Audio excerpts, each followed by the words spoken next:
एक बार की बात होती है, एक लड़का होता है, उसका नाम रामू होता है। वो पढ़ने में बहुत ज़्यादा होशियार होता है, बहुत ज़्यादा पढ़ने में फर्स्ट क्लास होता है।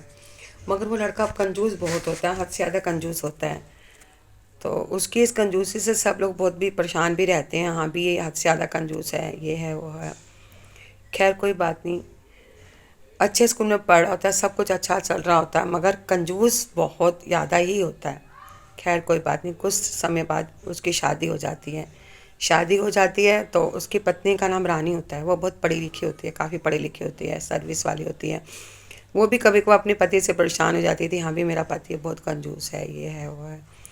एक बार उन्हीं के कॉलोनी में से एक बार यात्रा जा रही होती है, हरिद्वार बस जा रही होती है। तो उसकी पत्नी उससे कहती है तुम चलो। तो वो कहता है हाँ भी मैं चलूँगा तो सही, मगर मैं खर्च नहीं करूँगा। बड़ी मुश्किल से मानता है। तो उसकी पत्नी कहती है ठीक है, तुम खर्च मत करना, खर्च मैं करूँगी, मगर तुम चलो। वो वहाँ पर चल देता है। तो मंदिर वगैरह जाते हैं, मत्था वगैरह देखते हैं, कोई बात नहीं है। अब वहाँ पे भगवान जी उसकी परीक्षा लेने के लिए पुजारी के रूप में प्रकट होते हैं। तो वो उससे कहते हैं कि तुम बेटा अपने हाथ से गायें दान दो, तुम्हारा बहुत भला होगा, ये है वो है। तो वो कहता है मेरे पास तो 1 रुपया नहीं है। तो पंडित जी कहते हैं कि तुम ना ऐसे करो कि दे दो दान, और 1 साल बाद उसके पैसे दे देना, और मैं तुम्हारे शहर आऊँगा ले जाऊँगा, ये है वो है। खैर कोई बात नहीं। तो वो राजी हो जाता है।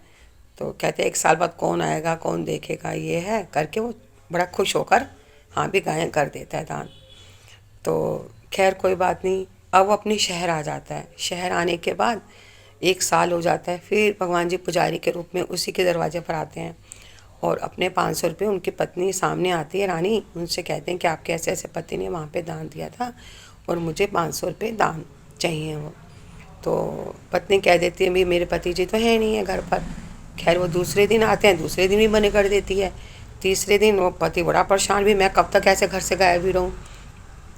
और वो कहते हैं तू आए तो ये कह देना कि मेरा पति बीमार है। तो कहते हैं ठीक है अभी। तो अब पंडित जी आते हैं तीसरे दिन।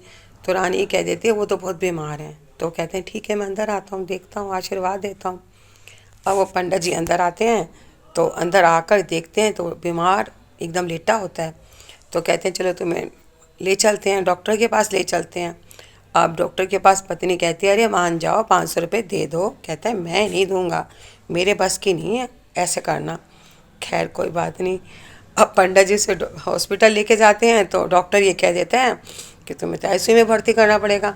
अब वो तो घबरा जाता है कि मेरी पत्नी के पैसे लगे, मेरे पैसे लगे, बात तो एक ही है। अब वो बहुत परेशान भी होता है, मगर उसे पैसे देने नहीं थे। अब पंडित जी तो हंस पड़ते हैं। पंडित जी कहते हैं ये तो आईसीयू में तैयार हो जाएगा भर्ती होने के लिए।